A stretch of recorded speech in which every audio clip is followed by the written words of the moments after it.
اللہ تبارک و تعالیٰ کی ایک مشیت ہے۔ مشیت کس کو کہتے ہیں؟ مشیت کا مطلب یہ ہے کہ اللہ تبارک و تعالیٰ کے اذن اجازت کے بغیر کوئی کام دنیا میں نہیں ہو سکتا۔ یہ مشیت اللہ تعالیٰ کی، اس مشیت کی وجہ سے انسان کو مجبور نہیں کیا گیا۔ ایسا نہیں ہے کہ انسان یہ کہے کہ میرے اختیار میں کچھ نہیں ہے، میں جو کرتا ہوں مجھ سے کروایا جاتا ہے، میری اپنی مرضی ہی نہیں ہے، میرا اختیار ہی نہیں ہے۔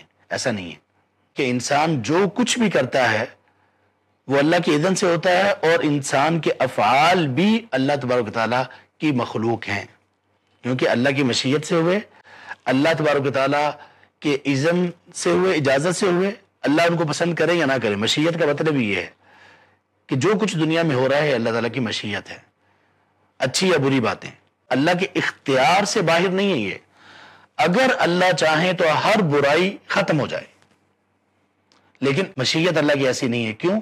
پھر انسانوں کا امتحان ختم ہو جائے گا۔ برائی موجود ہے، اللہ نے فرما دیا یہ برائی ہے اور اس سے آپ کو بچنا ہے، یہ اچھائی ہے اس کو آپ کو کرنا ہے۔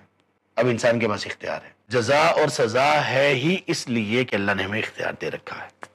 اختیار نہ ہو تو کیسے کوئی بندہ کسی سے کہہ سکتا ہے کہ آپ حساب دیجئے؟ جب اختیار ہی اس کے پاس نہیں ہے۔